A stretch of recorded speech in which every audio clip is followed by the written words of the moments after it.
Oke.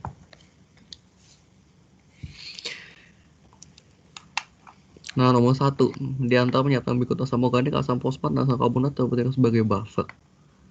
Organisme memerlukan ion logam dan DNA pati dan heksokinase termasuk makromolekur. Asam organik, asam fosfat, dan asam karbonat terpenting sebagai buffer, ya ini benar. Karena sebenarnya buffer dalam tubuh kita itu ada asam fosfat dan asam karbonat itu utama ya. Dua ini. Jadi bisa juga, jadi benar.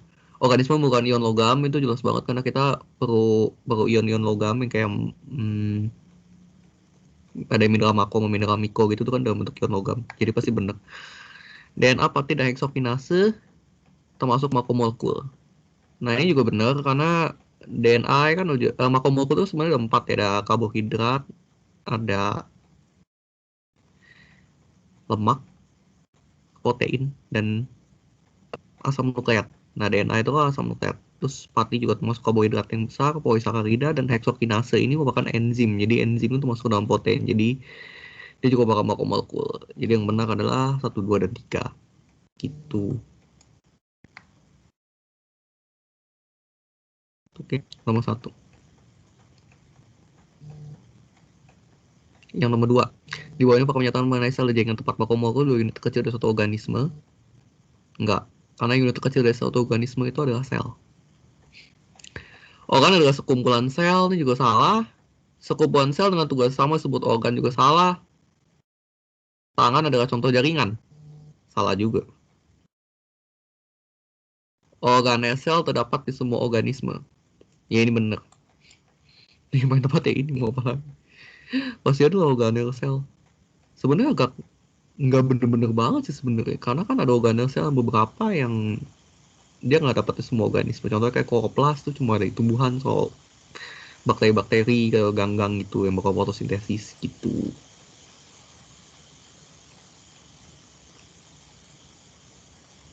Jadi yang udah terkecil dari suatu organisme itu sebenarnya ada sel gitu ya. Jadi ini sel. Jadi sel itu ada unit kecil suatu organisme.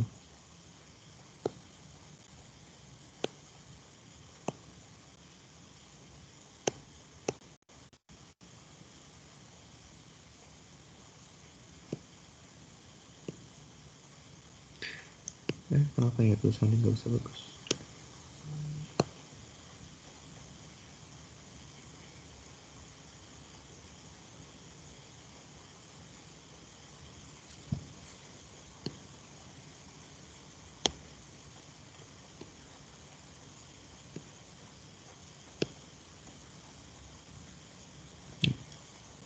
Jadi sel itu ada unit kecil suatu organisme.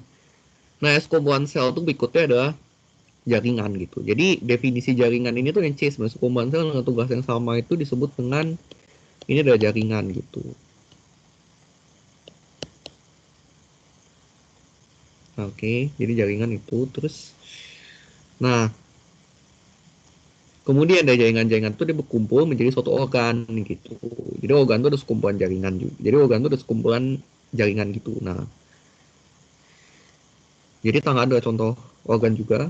Jadi organ itu sekumpulan jaringan gitu. Nah, gitu yang kira-kira. Jadi sel, jaringan, terus organ kok nggak salah gitu.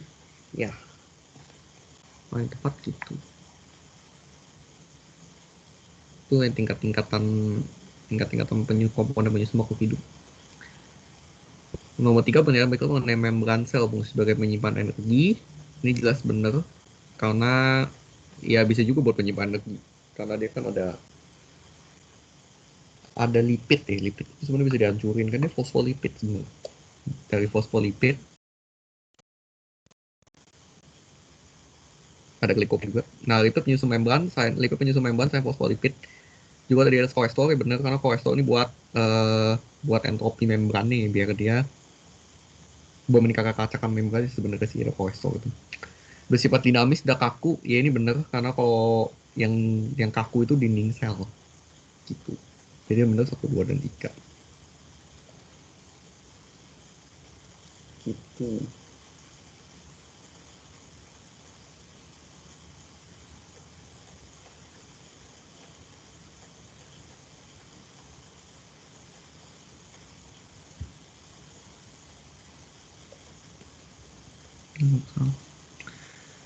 Nah, ini siklus hidup pada sel. Ini sebenarnya udah ya kemarin ya. Waktu UTS 1 kan ini. Kalau asam format adalah bab untuk mengingatkan bahwa format dengan pH ini konsentrasi total format, maka konsentrasi dalam molar asam format dan garam Na format yang dibutuhkan betul-betul adalah ini kan ngitung buffer biasa. Jadi pakai persamaan yang Henderson-Hasselbalch itu, yang pH sama dengan pKa plus log A minus per HA gitu. Jadi ini karena konsentrasi total formatnya 0,1 molar, jadi kita bisa asumsikan bahwa HA ditambah dengan A minus itu sama dengan 0,1 molar gitu kan. Ini nggak salah udah deh kemarin. Udah belum sih? Waktu semester 1. Tutorial UTS 1, sorry. Nah, jadi terserah ini mau diubah jadi apa, pokoknya mending jadi satu variabel, nanti masukin aja ke persamaan Henderson-Hasselbalch-nya, nanti bakal dapat angkanya berapa. Gitu. Terus ini pernyataan berikut mengenai adenosin monofosfat. Ini gambarnya nggak jelas ya. Mari kita lihat gambar di tempat lain aja.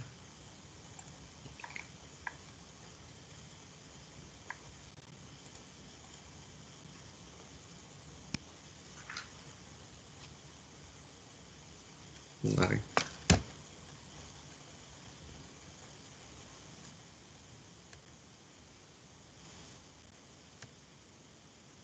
Ini kan sampai begini dia mau request materi. Kali ini Justin Bufida atau Bu Yanti semua ya? Semester 2. UTS 2 Bu Yanti semua ya? Iya, Kak. Oh, oke. Ya, kalau ada yang nggak ngerti gitu, bisa request gitu. Izin nanya, Kak. Iya, mau yang mana? Daripada kakak bingung. Mana ya? Saya bingung bedanya antara bahan kita semua UTS 2 bedanya apa gitu. Soalnya kayak lihat ujiannya kayak kok soalnya mirip-mirip gitu ya. Ada nanya ke Bu Yanti nggak bahannya apa gitu pastinya. Soalnya takutnya tiap tahun tuh beda-beda gitu loh, tergantung ininya kan.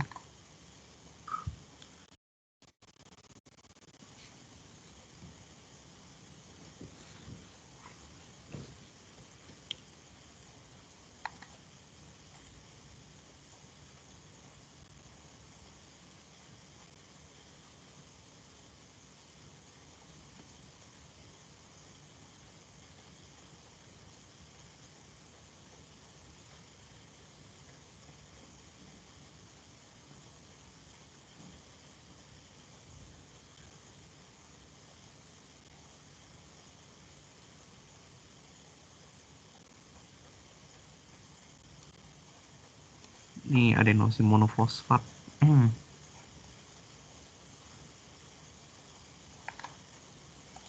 Di share desktop aja ya, bentar.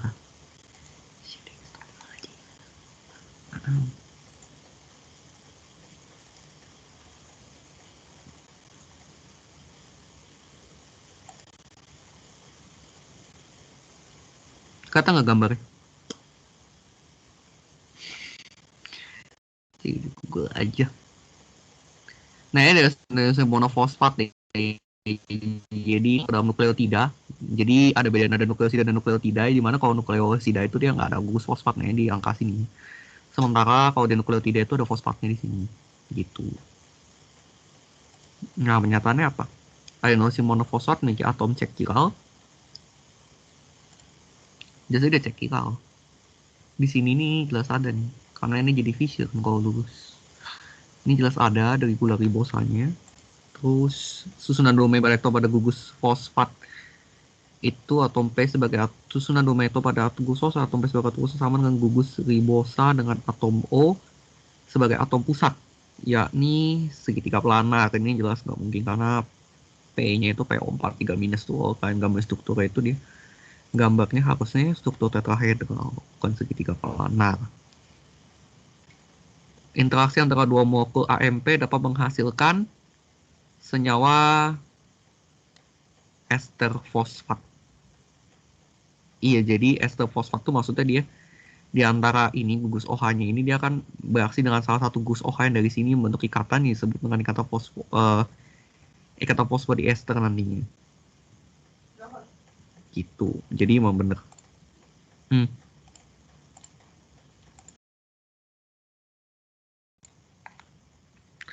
Jadi jawabannya itu 1 dan 3 yang benar.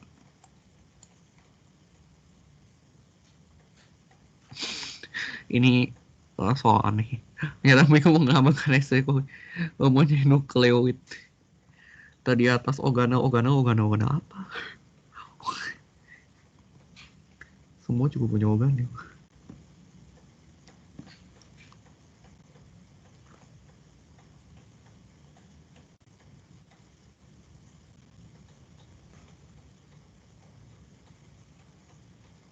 Nah, nukleolid itu sebenarnya adalah dia itu merupakan sama kayak nukleus. Jadi ini nukleus itu sama kayak nukleus, cuma dia itu ada di prokaryotik doang. Kalau di prokaryotik itu kalau di eukariot sel kita itu kan membran inti benar-benar kelihatan kan kayak batasnya gitu kelihatan. Tapi kalau di prokaryot itu cuma ada nukleoid doang, atau alias dia nggak ada batas yang jelas. Jadi cuma region doang tempat yang menyimpan materi genetik. Dia sadar karena E. coli itu merupakan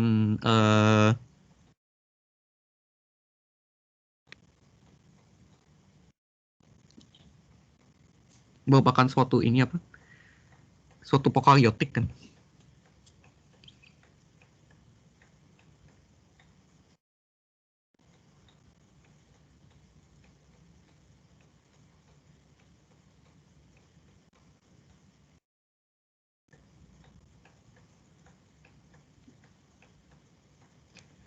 Nah, ini Hierarki lebih tinggi dari lichen. Lichenes itu lumut. Jadi kira-kira kalau di classification lebih tinggi mana?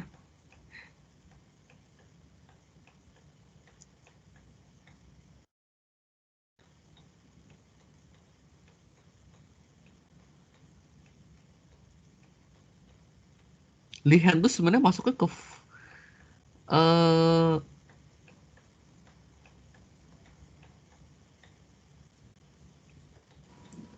coli kan jelas bakteri jadi ya. lebih rendah. Lichen tuh fungi. Lichen masuk fungi.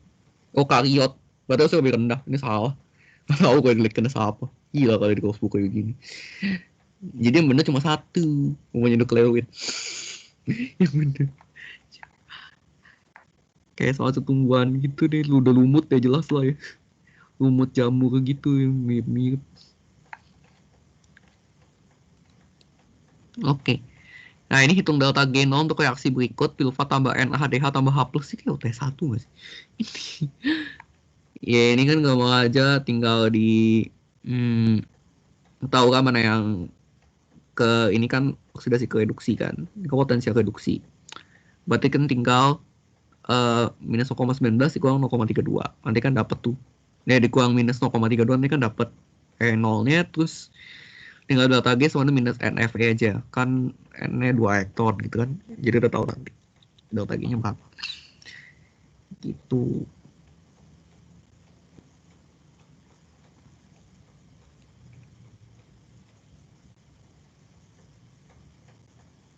Itu untuk yang soal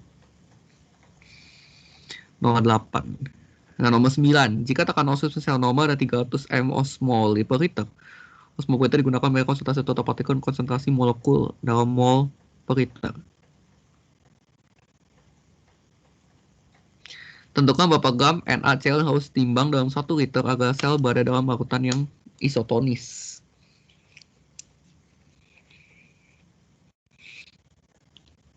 Nah, isotonis sebenarnya tahu kan konsepnya. Isotonis itu berarti dia punya konsentrasinya sama.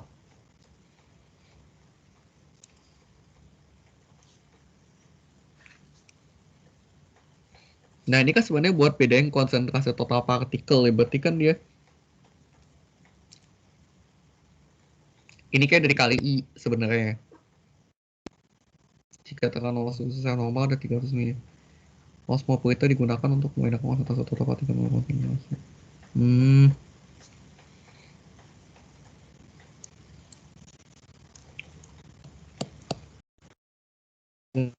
MRT di sini kan, tapi kan dia ada I-nya di sini, jangan lupa. Itu kan NaCl ada 2. Nah, jadi harusnya dia tuh konsentrasi molar itu sekitar 150.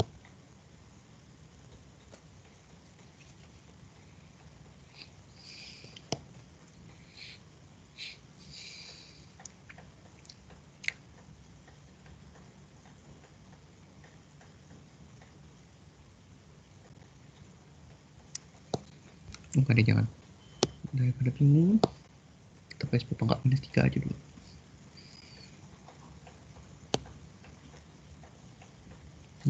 Ini di pertama-tama diubah dulu, jadi ini milihnya kita hilangin dulu jadi mol per liter ya. Osmol per liter, sorry salah.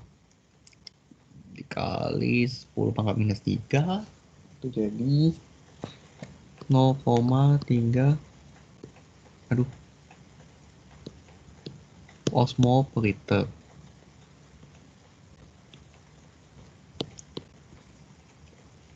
Nah, nanti ada 0,3-nya itu, ini ada I-nya kan 2, jadi dibagi 2, kita dapatnya 0,15 kan. 0,3, nanti dari 0,15 itu baru kita, ini kan ada konsentrasinya, jadi udah tinggal langsung 0,15 mol per liter kan. Berarti udah tinggal dikali dengan mereka si NaCl aja. Mereka NaCl NaCl kan 23 tambah 5, 35,5 ya, 58,5. Jadi dikali 58,5 nanti bakal dapat hasil 8,78 gram gitu.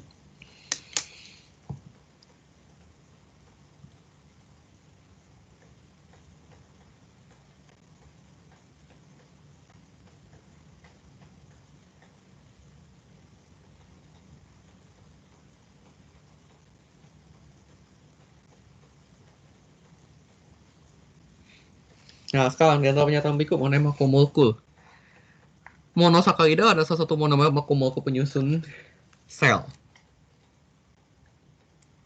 Iya bener, karena ada kalau di komponen penyusun membran sel itu kan ada glikolipid ya salah satunya. Jadi monosaka. Jadi ya glikolipid itu kan antara glukosa dengan lipid. Jadi emang bener itu.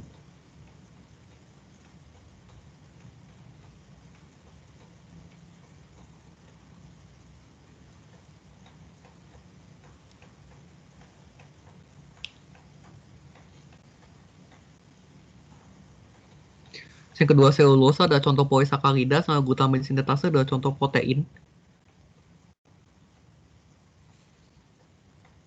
Emang bener. Jadi selulosa itu kan bukan pakis tuh, polisakarida ya bener. Dia termasuk yang karbohidrat yang banyak. Terus glutamin sintetase ada contoh protein kan, glutamin sintetase yang namanya asa apa sih enzim itu kan salah satu bentuk protein.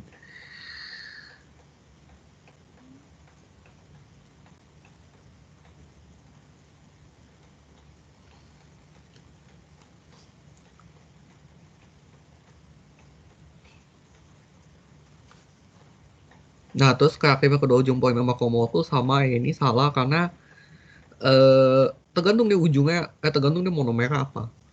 Kalau dia monomernya contoh protein aja udah beda karena satu ujung N yang satu ujung C. Udah pasti keaktifannya bakal beda. Jadi salah. Jadi yang benar itu adalah 1 dan 2. Gitu. Terus yang ini di antara pernyataan berikut. Asam amino dari unit terkecil protein, iya benar. Karena protein itu sebenarnya asam amino, nukleotida dari unit terkecil asam nukleat. Nukleotida ya banding, bukan nukleosida, kalau nukleosida salah. Fungsi protein berubah dengan berubahnya struktur 3D protein ya. Karena kalau struktur protein itu berubah, maka otomatis fungsinya juga bakal berubah. Jadi benar 1, 2, dan 3. Gitu. Jika pH isoaktif dari glisin dari 5,97 bagus fungsi muatan. Ini kan kemarin udah. Aneh. Sebenarnya kemarin yang diajarin Bu Yanti itu yang mana sih? Monomer cuma asam nukleat doang. Protein, asam nukleat, sama teknik analisis sel. Oh, jadi protein masuk itu sekarang. Proteinnya yang struktur sekunder, tersier. Coba lihat dulu deh. Ayo, materi wah, bikin gua pusing tadi. Jujur aja di DKH tuh ada kan matkul biokimia paling berantakan dibandingkan matkul mata kuliah biokimia yang lain.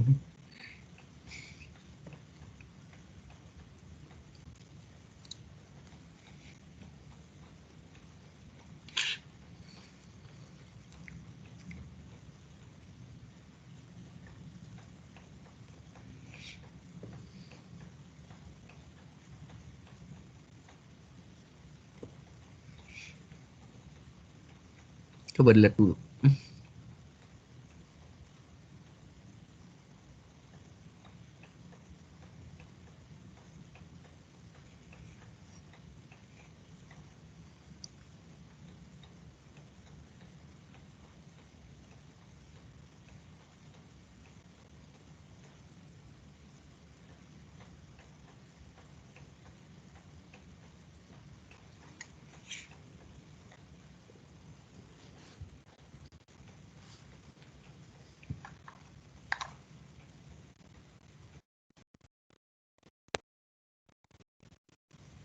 Soalnya apa kemarin ini cuma protein bagian apa? Yang struktur sekunder. Iya, sekunder. Terus Terus tersier, ah terus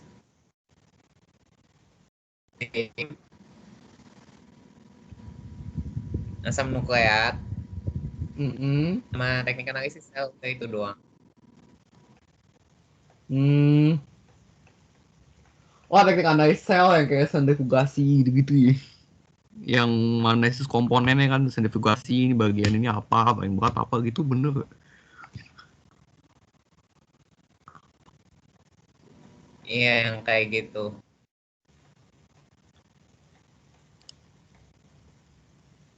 Oke.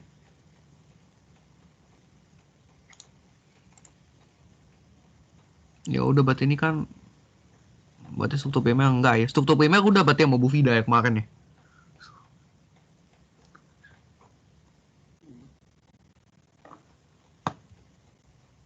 Kalau udah ya udah.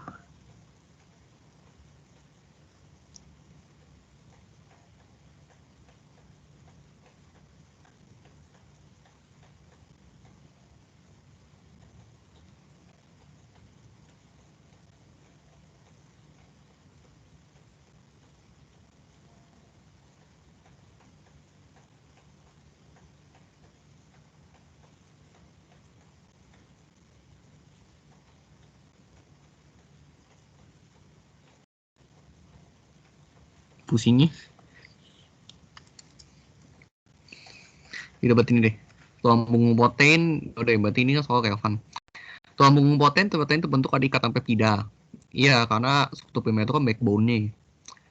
Nah, terus salah satu struktur sekunder protein adalah lembaran beta, itu benar. Jadi ada dua ya, ada alpha helix sama beta sheet untuk struktur sekunder itu.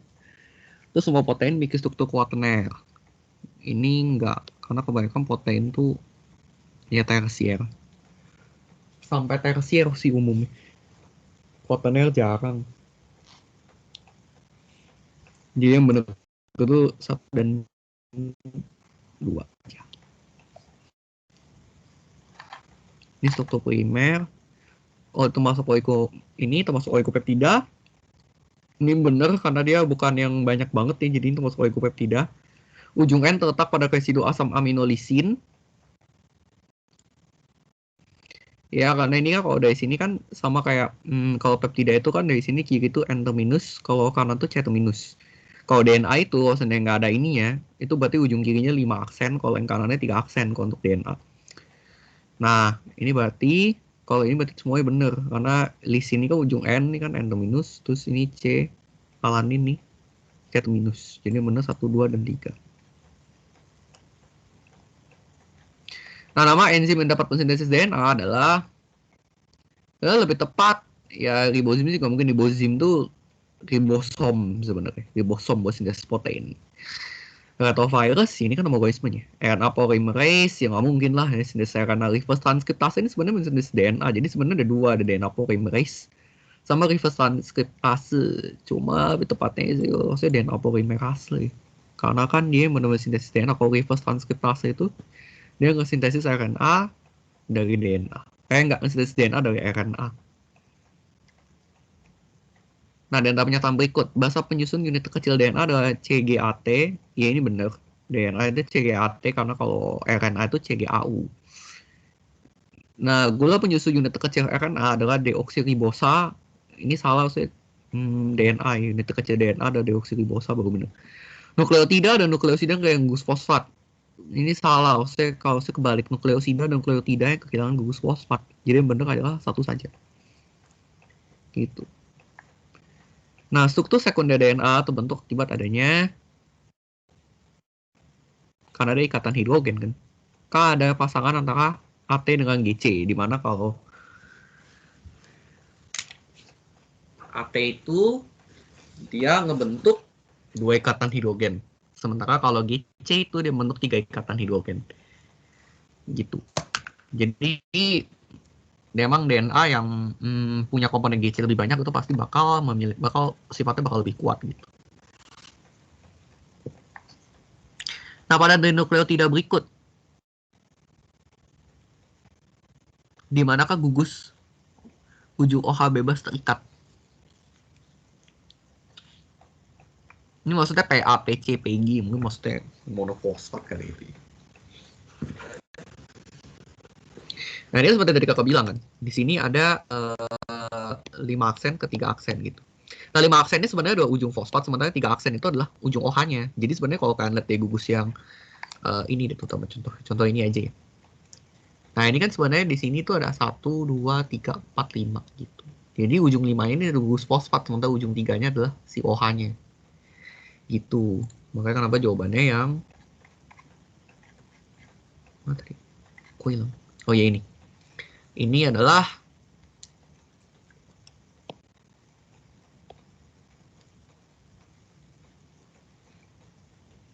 harusnya pada ujung 3 aksen yang benar. Gitu. Bahwa banyak kemungkinan urutan nukleotida yang mungkin kalau terdiri atas 10 basa nitrogen.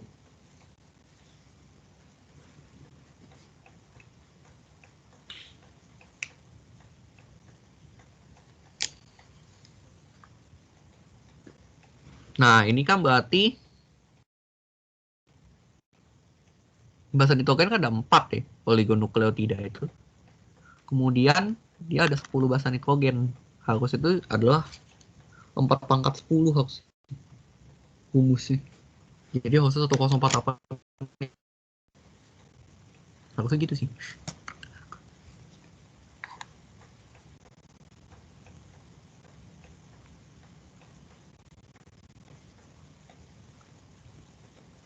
Kinetika enzim diajarin nggak?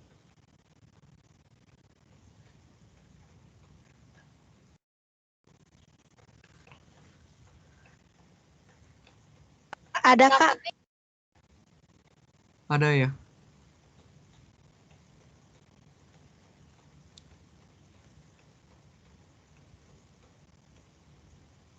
Oke.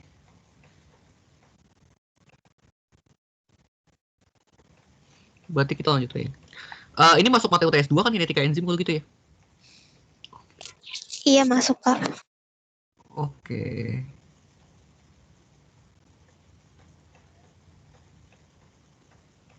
Ya udah.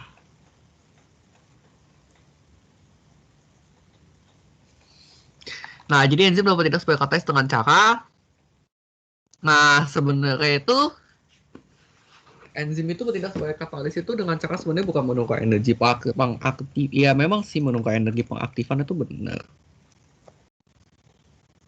Ya di sini sih karena nggak ada pilihan lain lebih tepat. Sebenarnya dia lebih tepatnya bertindak sebagai katalis itu adalah oh iya. berikatan dengan substrat.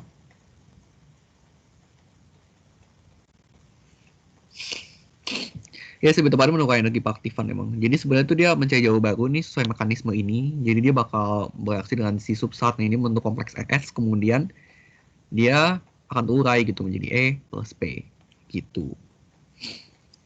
Nah, pernyataan tentang enzim berikut yang benar adalah dia bakal protein bersifat spesifik. Iya benar, mau protein benar bersifat spesifik itu benar karena dia residu aktifnya itu yang spesifik, bikin dia spesifik sebenarnya. Pengaruh inhibitor kompetitif dapat dikurangi dengan meningkatkan suhu. Sebenarnya tergantung sih inhibitor kompetitifnya apa. Sebenarnya kalau meningkatkan suhu itu lebih ke apa ya? Ke merusak enzim sebenarnya. Jadi bukan ke pengaruh inhibitor kompetitif nih. Harusnya 1 dan 2 ya. Pengaruh inhibitor kompetitif dikurangi dengan meningkatkan suhu. Karena enzimnya rusak.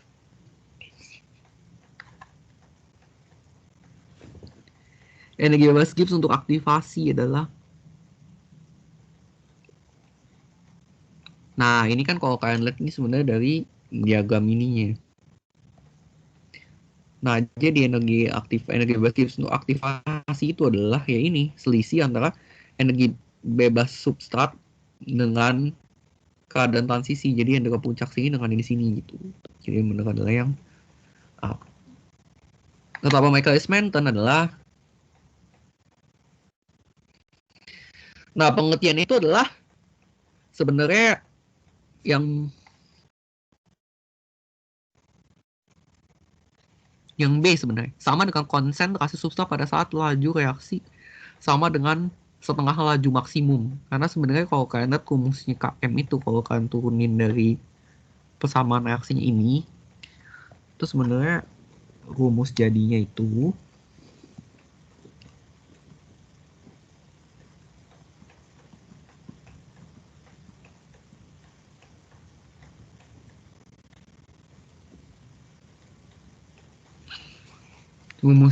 adalah V sama dengan V max kali S.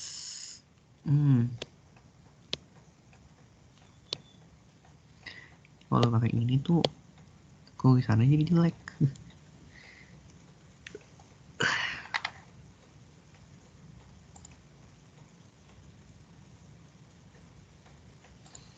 Mendingan diinin aja. Nah,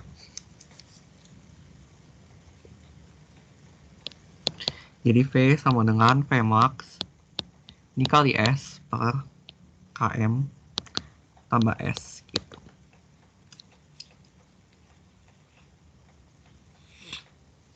Jadi kan sebenarnya pengertiannya gitu ya. Nah, ketika kalau digambarin sebenarnya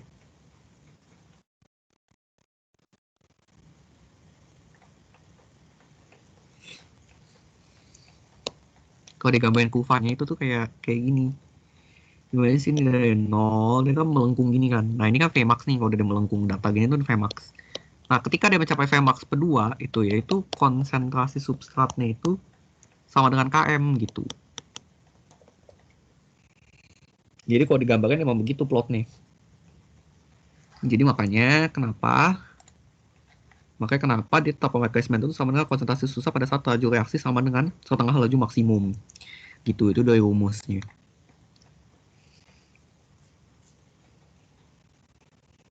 Nah, di antara pernyataan berikut untuk reaksi enzim suatu substrat. Penyelesaian hukum laju itu menghasilkan order 0 terhadap P. Ya kalau lihat dari rumusnya tadi yang V sama dengan Vmax ya. Memang sih mas kalau nota. ES adalah senyawa antara, iya memang benar itu senyawa intermediate. Tahap penentu laju adalah pada tahap pembentukan ES. Soalnya tahap pembentukan ES yang cepet sih. Karena dia kesetimbangan kan, kesetimbangan tuh pasti cepet. Jadi yang benar cuma 2. Maksudnya 2. Iya 1 dan 2 ya. 1 dan 2 saja. Yang nggak usah tahap penentu laju adalah ES jadi E plus P.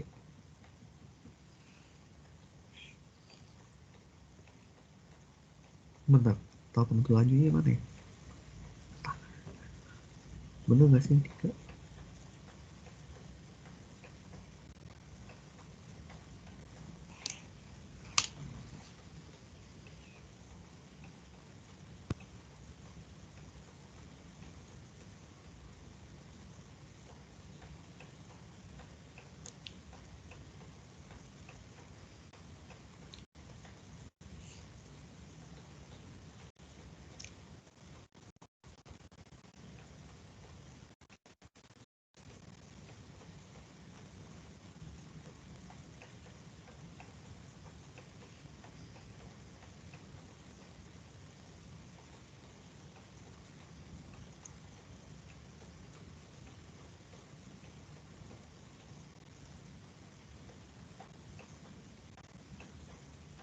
Oh iya benar. Yang tahap penentu lajunya ketika S jadi E plus P. Itu tahap penentu laju.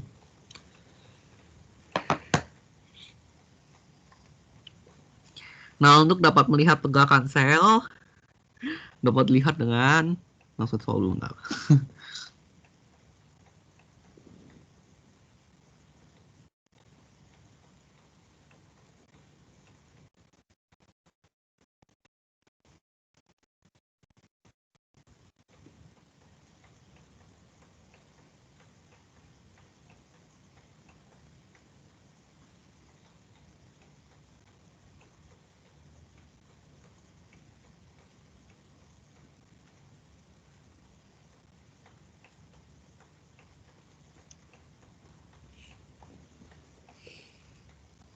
Jadi ini sebenarnya harusnya untuk pemeriksaan sel tuh harusnya mikroskopnya harus yang bukan Ektron ya, singkat aku. Ektron itu buat mikroskop sel yang sudah mati.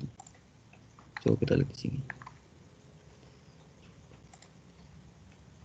Mana ini? Oh ini. Pakai ya.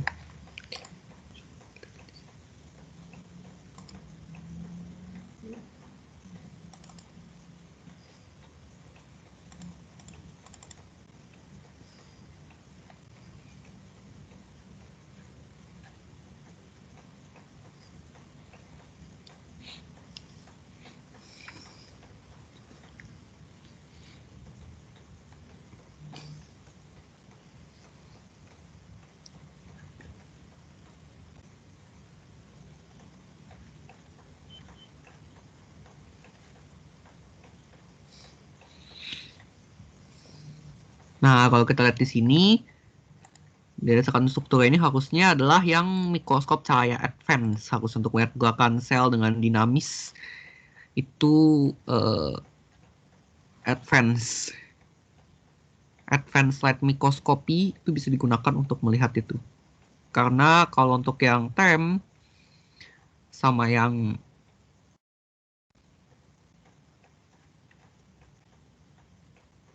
SEM itu kan dia di fix gitu kan, di fix terus dia mainin Ektron gitu tuh biasanya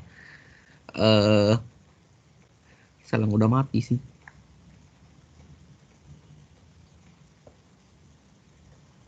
Iya, jadi sel yang udah mati untuk Ektron. Jadi yang benar itu udah mikroskop cahaya yang advance. Harusnya seperti itu ya. Share belum di screen lagi. Bentar.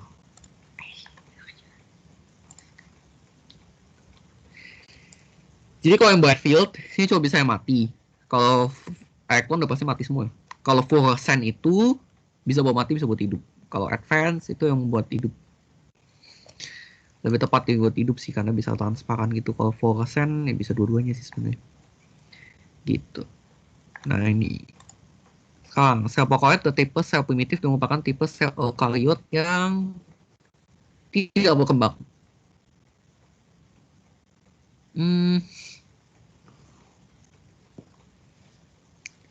Sebenarnya awal-awal sel tuh ya sel prokariot dulu sih ya, harusnya bener ya. Karena kan ya kebanyakan sel prokariot itu makhluk-makhluk yang uniselular. Sebab sel prokariot dapat beradaptasi pada perubahan lingkungan karena ukurannya yang kecil. Ya, ini salah sebenarnya karena kan justru dia salah adaptasi, bukunya ini masih ada sampai sekarang. Harusnya sih ini bener, ini salah. Harusnya gitu.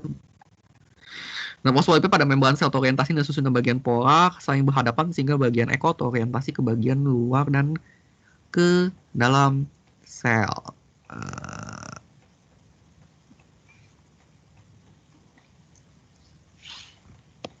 Gambaran kayak gini sebenarnya. Jadi kepalanya itu ada bagian polar, ya ekornya non polar di sini. Jadi toleransi susunan bagian polar saling berhadapan enggak dong, justru malah saling bertolak belakang. Sebenarnya salah. Gitu. Kolesterol menyebabkan keruahan membran sel itu menurun.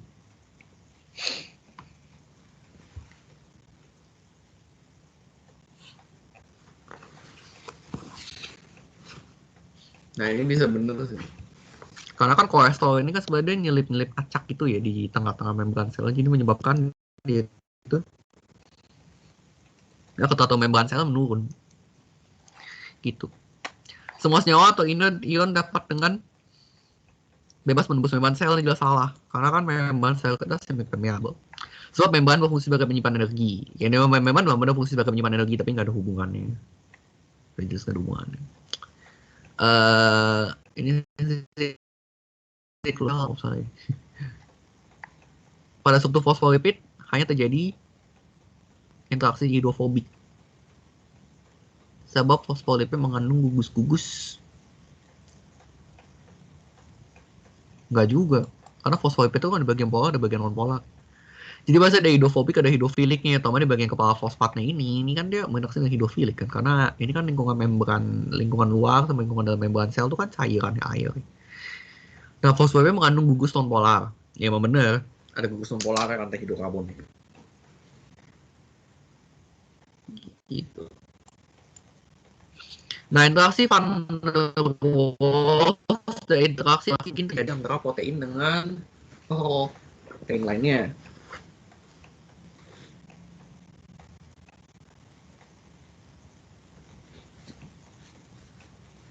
Nah, itu tergantung sebenarnya berdasarkan struktur apa sih ya. Tapi interaksi Van der Waals jelas ada. Ionik itu bisa jadi karena tergantung proteinnya sebenarnya. Dia pada dalam keadaan apa.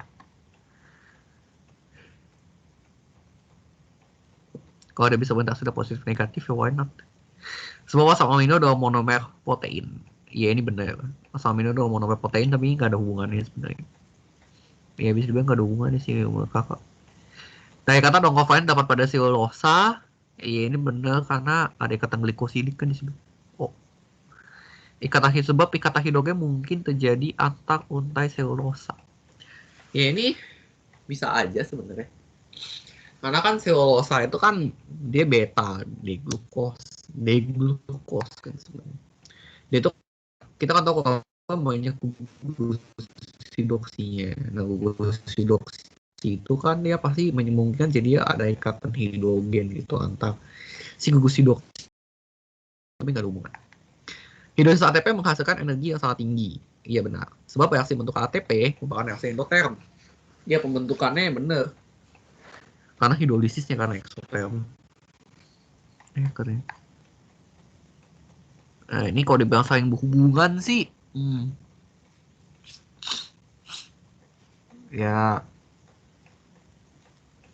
bisa dibilang nggak ada ya. Harusnya kan dilihat di struktur ya kenapa dia hidrolisis ATP bisa menghasilkan energi yang sangat tinggi. Lihat di struktur kayak karena dia nggak stabil gitu. Bisa juga sih berhubungan, nggak tahu. Nah ini komunikasi atasnya terjadi bahwa interaksi kimia sebab kepolaan aktivitas molekul DNA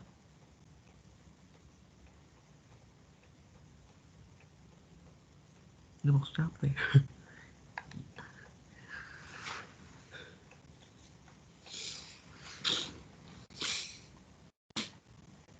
Ini nggak ngerti maksudnya apa. Komunikasi jadi interaksi bener. Karena kan apalagi komunikasi.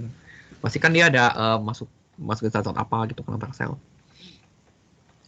Nah, suatu reaksi dengan energi bebas negatif dapat berlangsung, ya benar, karena delta G itu kan harus negatif supaya dia bisa berlangsung, sebab energi kinetik reaktan tidak dapat melampaui energi aktivasi reaksi.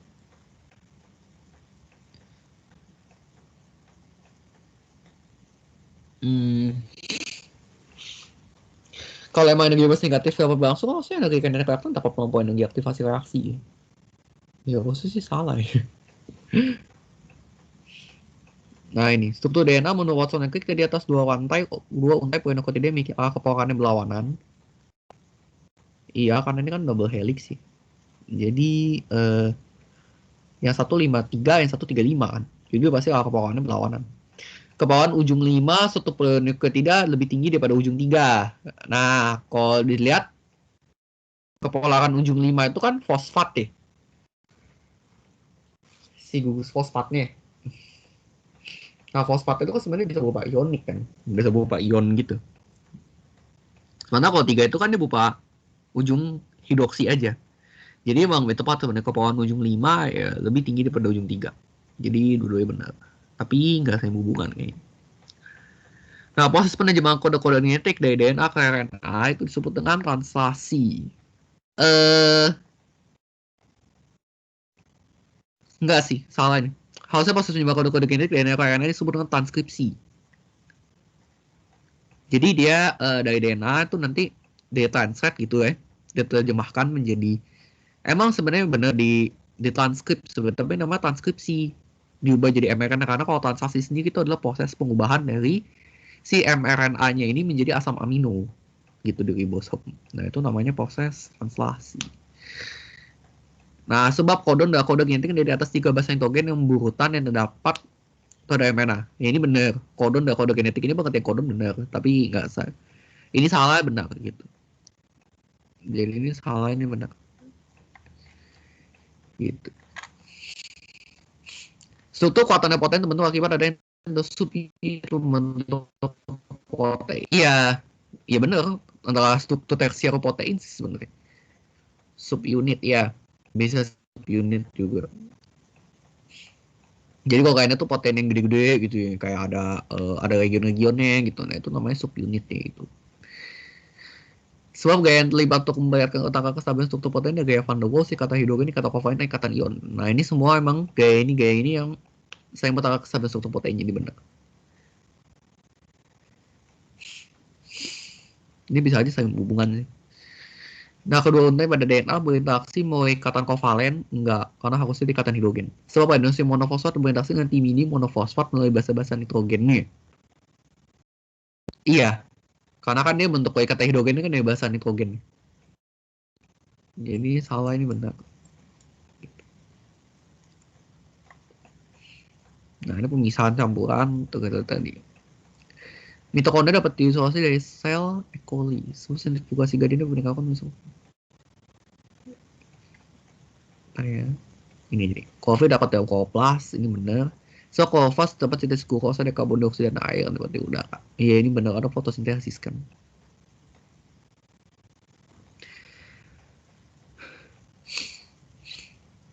Asam laurat banyak terdapat pada minyak kelapa.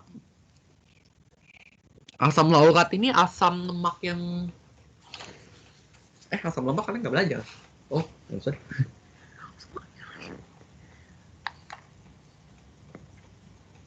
Nah, pada proses transkripsi untai DNA dapat tindak sebagai template memiliki keporangan dari 3 ke 5. Iya, karena jadi dia kan mRNA itu kan pasti dari 5 ke 3 ya. Kan selalu begitu. Karena dari 5 ke 3, jadi otomatis yang jadi template-nya itu ada template di sini yang itu adalah cetakannya itu adalah dari 3 ke 5 arahnya. Gitu. Jadi dalam DNA itu sendiri itu sebenarnya kalau dalam transkripsi itu dia itu ada yang disebut dengan yang 3 ke 5 itu namanya template strand. Kalau yang dari 5 ke 3 gitu, jadi kan ini kodenya berarti kan sama mRNA-nya kan, cuma beda timin sama hasilnya aja. Berarti itu dia termasuk coding strand gitu.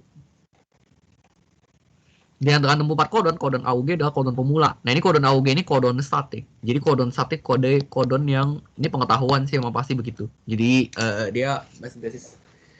Jadi nanti ketika ketemu AUG itu bakal mulai start translasi protein ini. Gitu, dia akan bentuk suatu metionin. Akan membawa sama gitu. Gitu.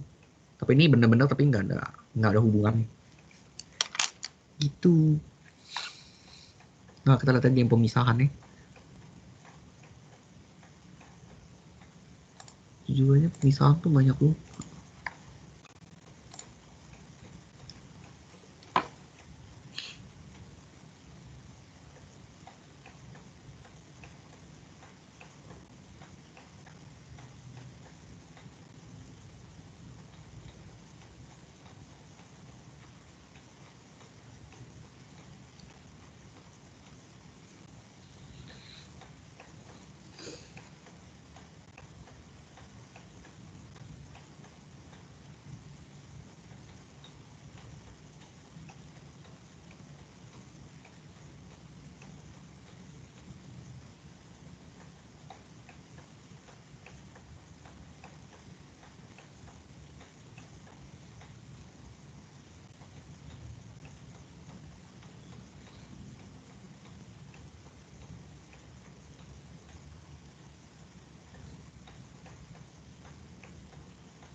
Flow cytometry itu adalah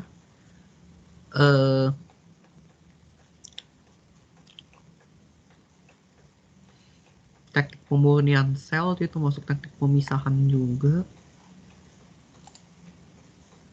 Jadi benar, sel target pun ditandai dengan pewarna fluoresan akan dapat dibedakan dengan teknik flow cytometry.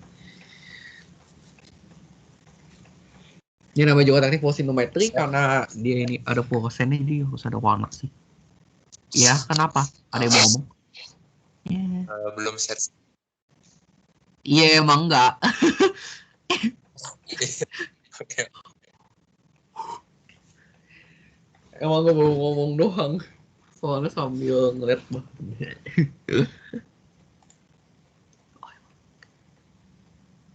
Nanti ya, itu kalau udah bisa sel coli, sentrifugasi gadian pemisah okumen sudah isis.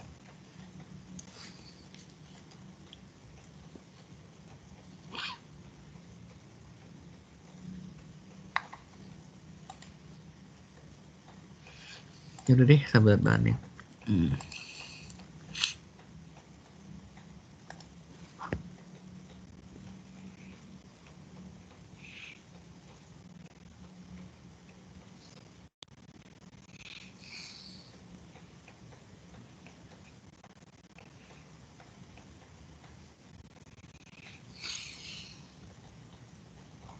Nih, jadi bisa coba saya pada warna flow cytometry. Jadi ini sesuai dengan slide yang dari Bu Yanti ini. Jadi ya emang benar kan penggunaan saya campuran dengan teknik flow cytometry kan itu bisa. Terus membutuhkan penandaan fluoresan untuk sel target. Jadi emang sel target perlu tandai dengan pewarna fluoresan akan dapat diadakan dengan teknik. Jadi ini benar dua-duanya. Jadi ini dua-duanya benar ada saling berhubungan. Nah, kemudian ini, mitokondria dapat diisolasi dari sel E. coli. Bisa aja. Jadi setiap komponen sel itu sebenarnya bisa diisolasi. Dari komponen sel itu bisa diisolasi dari sel nih.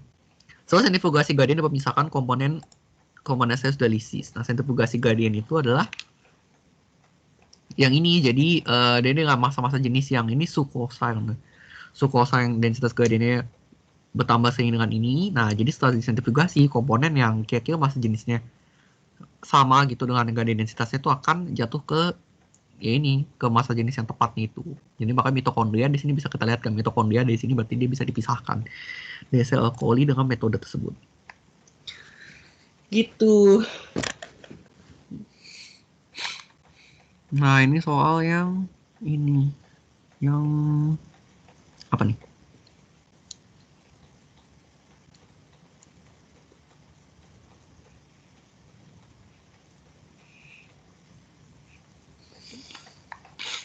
soal UAS-nya tahun 2015. Kita ganti soal dulu ya. Wait. Yang susah kalau ngajar di DKH.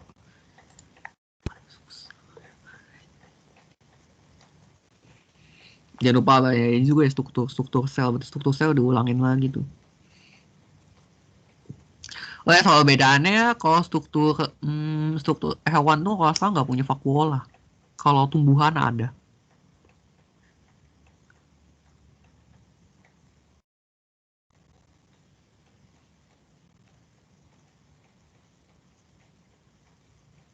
Ada soal nggak yang mau tanyain? Mungkin belajar gitu kan.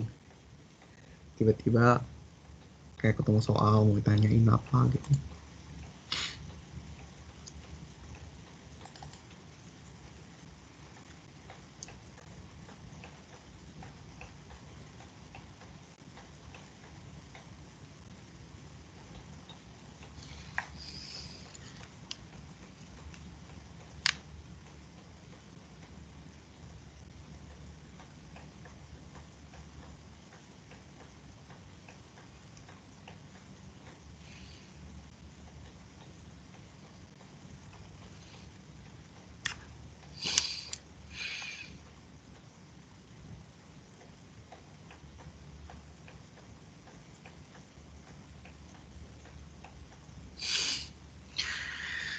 Aduh, jangan soal 2008 deh. Soalnya terlalu gila.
Yang mana ya soalnya enak nih?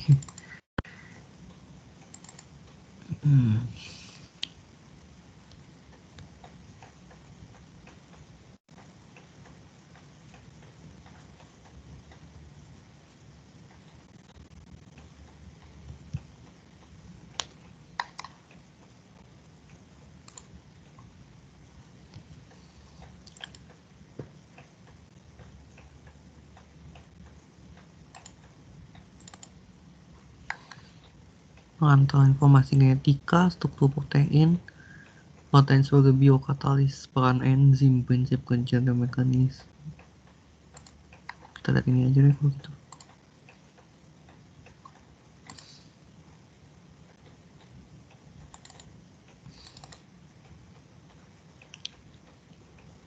Saya di DKH yang kedua itu lebih mirip ke struktur fungsi biomolekul sebenarnya, materi tingkat 3, tapi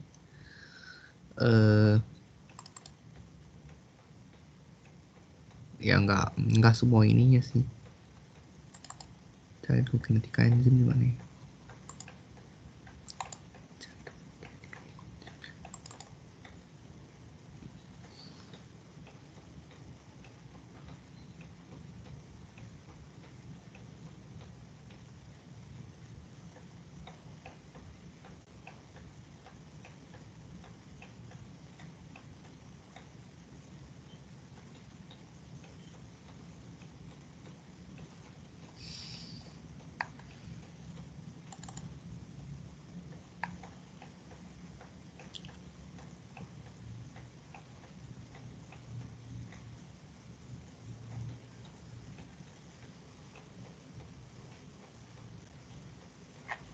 Oke lah ya, kita lihat dari sini aja.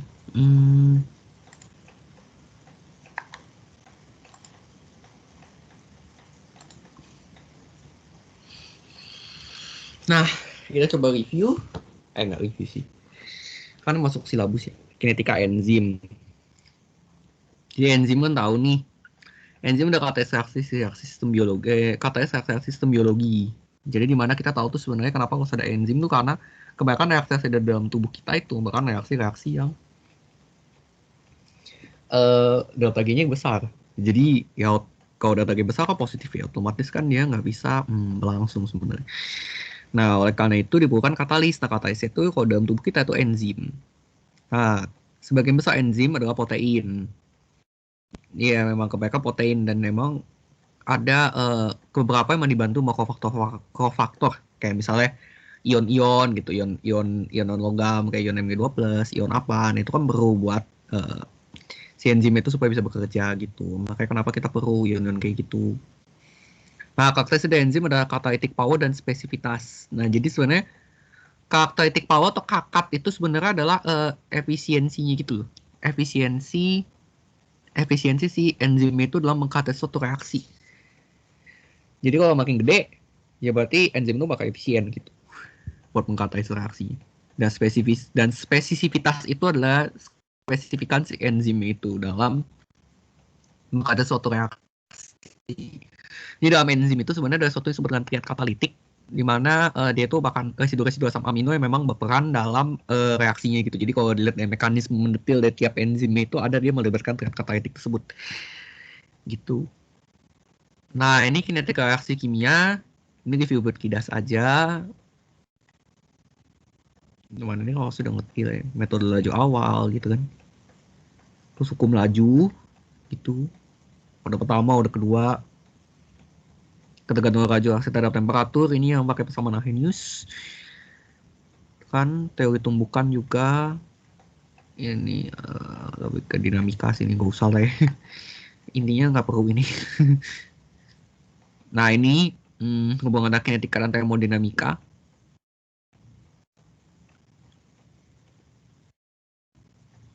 Ini sebenarnya lebih ke K yang E sama minus pangkat minus delta G per RT. Gitu yang kesetimbangan. Nah, ini kan katalis. Ini enzim kan termasuk katalis. Kan, dimana dia tuh sebenarnya menukar energi aktivasi. Atau dia mencari jalur baru, dia mencari jalur baru yang memang energi aktivasinya lebih rendah. Apakah yang dilakukan katalis?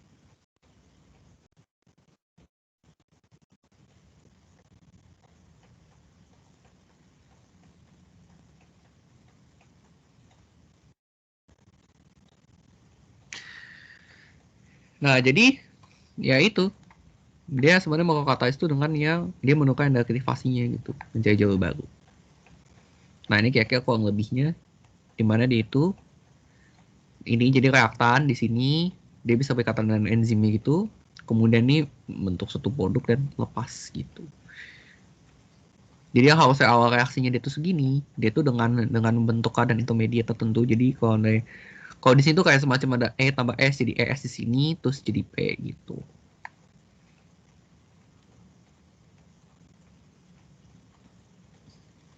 Nah, ini bagaimana enzim berbuat sebagai katalis. Ini yang pusat aktif. Jadi kakak bilang, nah pusat aktif enzim adalah mengikat substrat dan kofaktor bila ada, dan juga adalah katalytik mengandung residu-residu yang langsung partisipasi dalam bentukan dan putusan ikatan. Interaksi enzim dan substrat pada pusat aktif mempromosikan pembentukan keadaan transisi. Oleh karena itu, pusat aktif adalah daerah dalam enzim yang secara langsung menentukan delta genol reaksi sehingga meningkatkan laju karakteristik dari enzim. Jadi ada katalytik site, ada binding site. Jadi binding site itu tempat pengikatan substrat, sementara katalytik site itu adalah tempat di mana dia tuh punya residu-residu yang berperan untuk mengkatalisis reaksi tersebut. Gitu.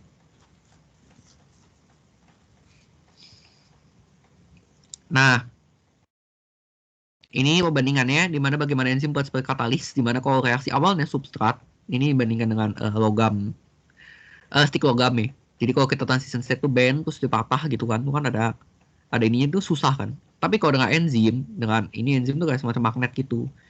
Jadi kalau magnet ini kita tuh akan memutuskan ion logam tuh memutuskan batang logam tuh lebih gampang gitu. Ibaratnya seperti itu. Nah, ini karakteristik pusat aktif enzimnya ini gak usah ya. Nah, ini kayak nih residu-residunya. Contohnya ini substratnya uracil lah. Di sini ada residunya treonin sama serin gitu. Dia tuh bisa berikatan dengan substratnya seperti ini gitu. Jadi ini merupakan yang residu katalitiknya. Nah, ini tahap reaksi ininya. Ini kan udah tadi spesifitas enzim. Jadi itu dia hanya enzim itu sebenarnya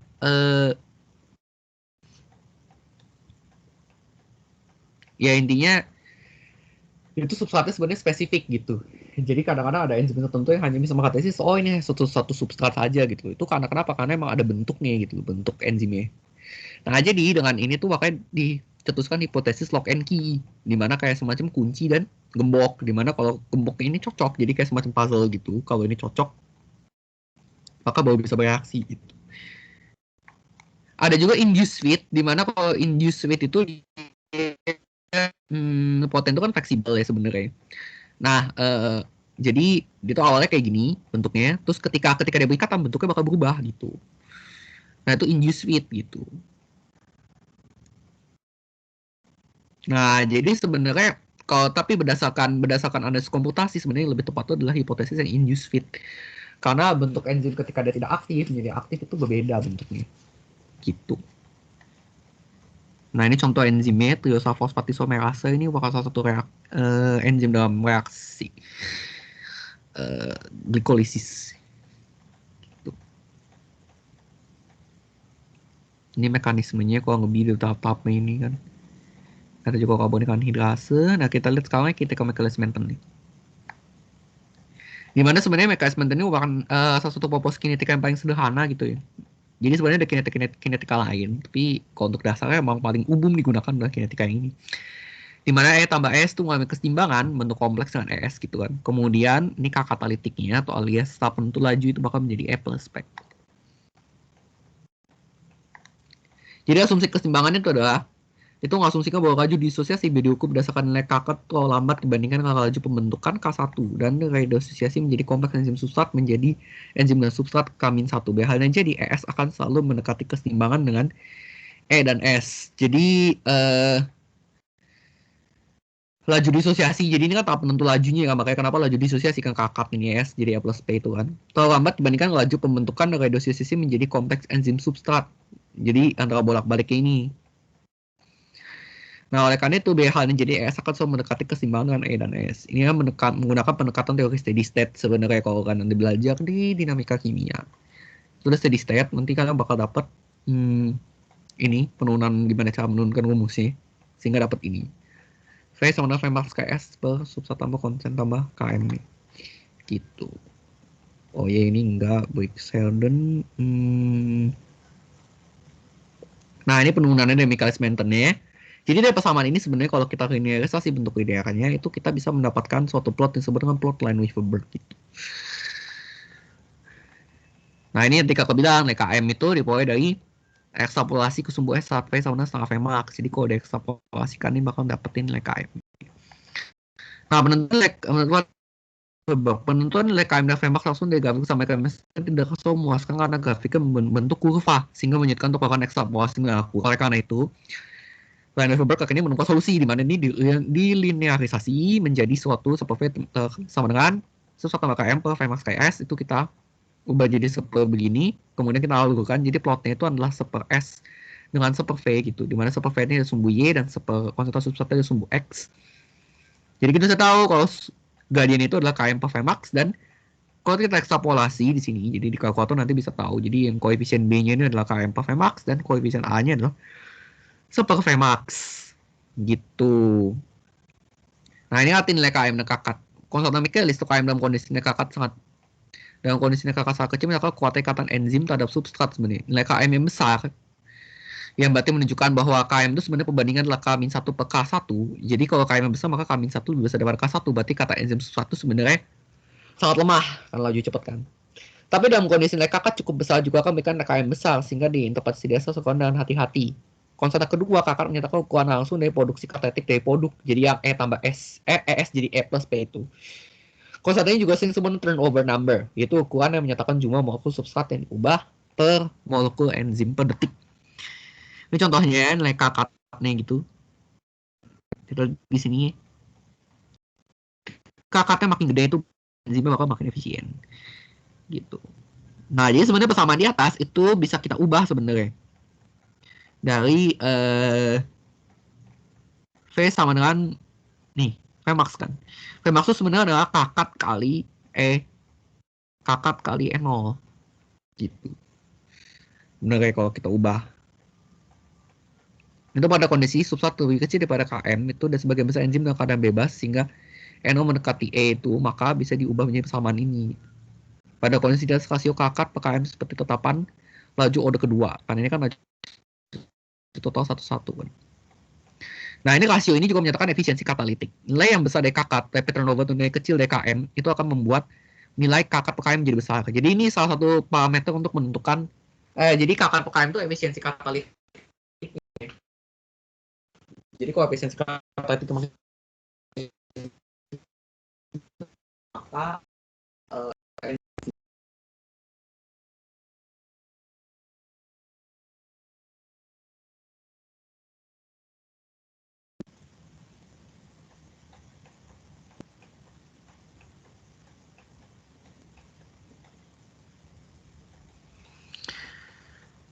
nah ini contohnya dari sini nilai kakat PKM-nya gitu. Nah ini kurang lebih untuk yang pengenalan kinetika enzim. Ada pertanyaan? Nggak ada contoh soalnya sih ya. Kamu mau nanya. Ya Oh, yang Zul. tadi di soal Gimana? nentu laju tuh yang mana? Yang menurut laju yang ini.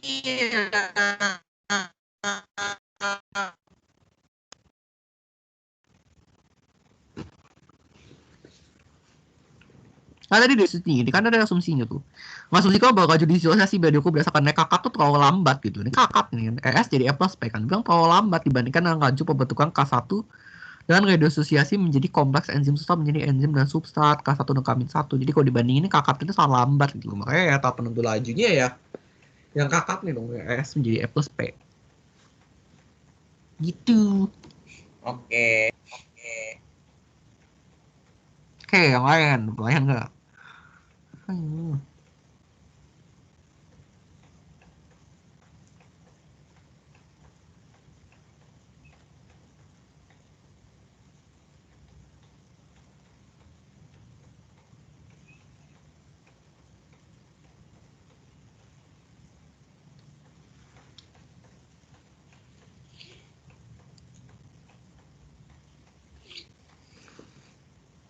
Nggak ada yang lain?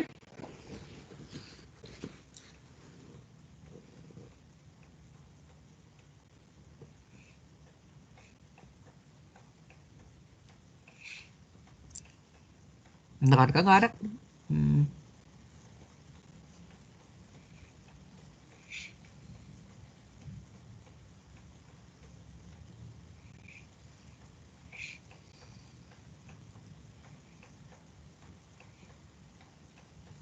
Ya kalau nggak ada, aduh, ini dulu bahannya lah ya. Apalagi nih kira-kira nih?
Nah ini kira-kira kita baca komponen lipid aja.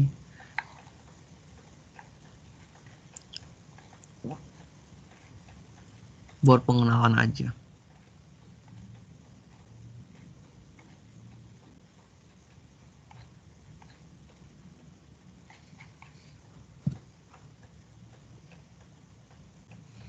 Nah, kita lihat di sini.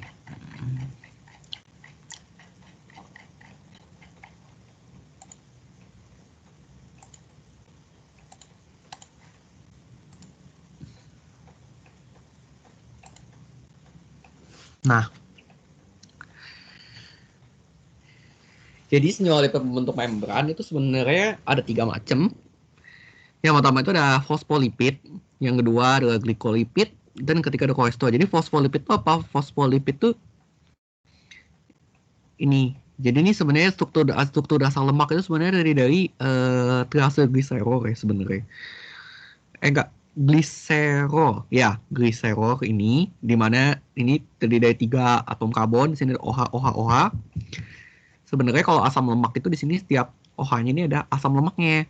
Asam lemaknya itu harusnya yang masuk bisa kategori asam lemak itu adalah asam lemak yang rantainya panjang minimal 12 atom karbon. Gitu. Tapi kalau di fosfolipid ini dia cuma di channel 3-nya aja yang dia terikat dengan gugus fosfat gitu. Makanya kenapa ini sisi non polar ya. Jadi yang bagian rantai hidrokarbon ini sebutan sisi non polar ya, sementara gugus fosfat ini dimasukin ke dalam bagian polar ya. Gitu. Nah, kalau glikolipid itu lipid yang dikatakan dengan glukosa. Nah, kolesterol ini dia ada cincin steroidnya, terus ada rantai sampingnya alkilnya. Gitu. Nah, ini glikolipid. Nah, jadi ini lipid. Jadi ini kan lipid nih, asam lemak kan kayak biasa nih kan ada. Jadi tuh dia ini dari triacylglycerol ini di sini dia berikatan bentuk ikatan ester. Jadi antara asam karboksida dan alkohol kan bentuk ester tuh. Di sini dengan asam lemaknya dia membentuk suatu ini kan. Kemudian di sini di salah satu ikatan ketiganya dia berikatan dengan glukosa gitu. Nah, ini disebut dengan glikolipid. Gitu. Nah, si fosfolipid sendiri itu dia adalah nah, ini kenapa disebut dengan fosfolipid itu sebenarnya ada bagian polar, ada bagian non polar ya. Jadi itu kayak semacam suatu surfaktan. Gitu. Nah, jadi di sini bisa kita lihat di sini ini bagian non polar yang berhadapan dengan bagian polar ini. Kenapa begini? Karena seperti yang kita tahu, sel itu bagian luar kan air gitu ya. Dan bagian dalamnya juga cairan sitosol gitu kan, air. Makanya kenapa dia perlu bagian polarnya di sini. Gitu. Nah ini sebenarnya karena dia bersifat ada polar dan non polar, jadi dia itu bisa membentuk suatu misel. Nah, misel itu apa? Jadi kayak semacam deterjen itu juga termasuk surfaktan ya. Jadi kalau seandainya kita ngelakuin kotoran yang sifatnya non polar dalam air, kita pakai deterjen, nah itu dia akan membentuk misel deterjen itu, di mana di bagian tengahnya ini bakal ada kotoran-kotoran, di mana bagian tengahnya ini akan mengikat kotoran yang sifat non polar. Makanya kenapa kotorannya bisa larut dalam air. Gitu. Nah, ini gelembung lipid. Di sini kan ada fosfolipid bilayer ya.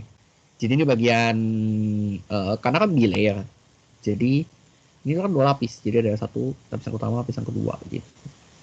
Jadi ini kenapa begini? Karena dia ini pertama lingkungan luar kan air gitu kan. Terus lingkungan dalamnya juga air gitu di sel. Makanya kenapa dia bentuknya seperti ini. Nah, tapi 2 lapis lipid ini menyebabkan dia itu tidak permeable ion dan molekul polar. Kenapa? Karena di sini kan sifatnya non polar kan. Jadi dia itu tidak permeable untuk ion dan molekul polar, masuk air khususnya. Gitu. Nah, oleh karena itu di sel-sel ini kalau kita lihat ini komponen membran sel semuanya. Ini sterol, ini kolesterol yang nyelip di sini gitu kan. Ini ada glikoprotein di sini, ada glikolipid. Nah, ini ada peripheral protein dan integral protein. Integral protein itu protein yang tertanam di membrannya, kalau peripheral itu cuma di permukaannya doang kalau nggak salah. Nah, jadi ini tuh sebenarnya yang ini yang membuat si protein-proteinnya inilah yang bisa membuat menyalurkan zat-zat dari dalam keluar ataupun sebaliknya gitu. Jadi ada yang protein di sini kalau kalian belajar nanti itu ada yang aquaporin gitu, di mana dia masuk air ke dalam gitu. Nah, ini peripheral kan. Nah, jadi proteinnya ini tuh bisa berubah gitu tergantung ada mekanisme khususnya sebenarnya. Gitu. Jadi ada yang glikoporin, ada aquaporin sebagai ini strukturnya lebih tepatnya gimana. Gak usah dipelajarin. Pokoknya ininya membran sel kalian tahu aja. Gitu. Nah ini dinamika membran. Jadi bukti kalau sebenarnya membran tuh bisa bersifat dinamis. Jadi antara ini dan itu bisa saling tukeran. Gitu. Tapi ini waktunya sangat lambat ya. Ini bisa juga geser samping-sampingan, tapi geser sampingannya lebih cepat. Nah itu makanya kenapa membuktikan kalau membran tuh bersifat dinamis. Gitu.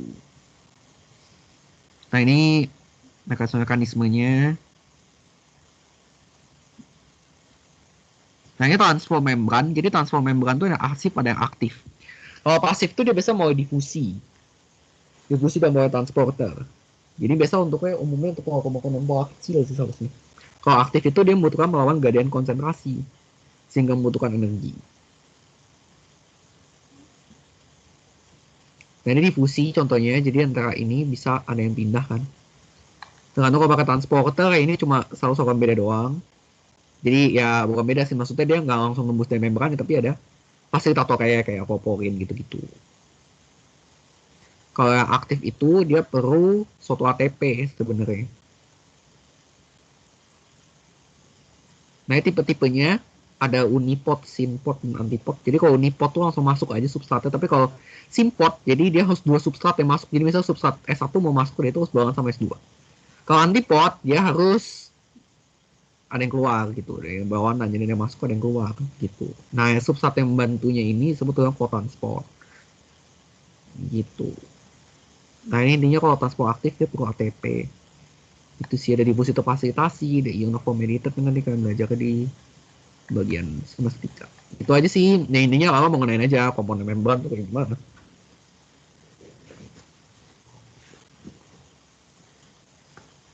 Jadi membran sel seperti apa? Oke. Ada apa?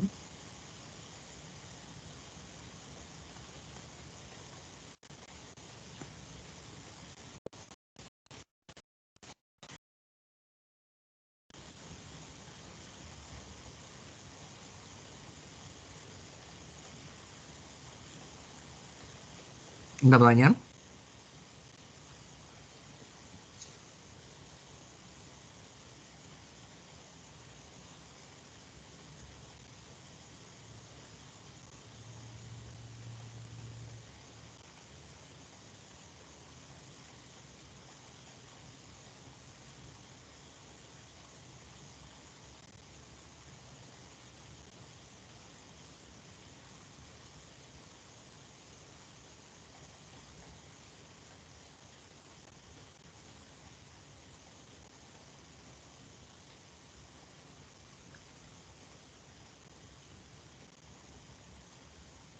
Enggak ada?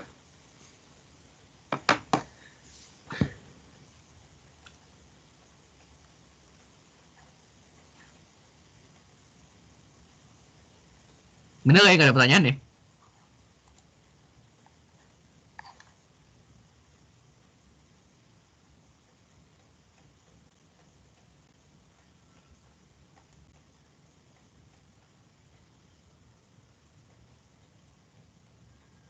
Ya kalau nggak ada, ya cukupin aja lah ya.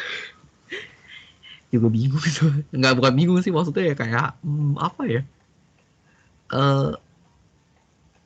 Materi mau segitu dan soal abstrak emang gini ya. Selamat belajar.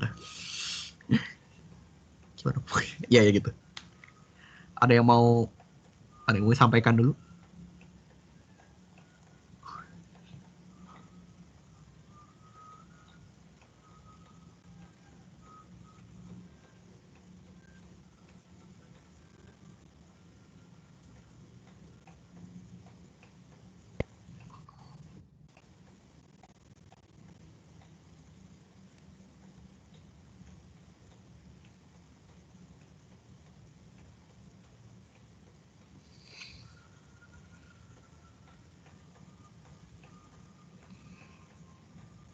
Kalau nggak ada ya udah. Dicukupin aja sampai sini ya. Makasih semuanya. Selamat belajar dan selamat beristirahat buat ujian besok. Semangat. Ya. Makasih banyak, Kak. Ya, Makasih banyak, Kak. maafin terus kayak kekurangannya ya.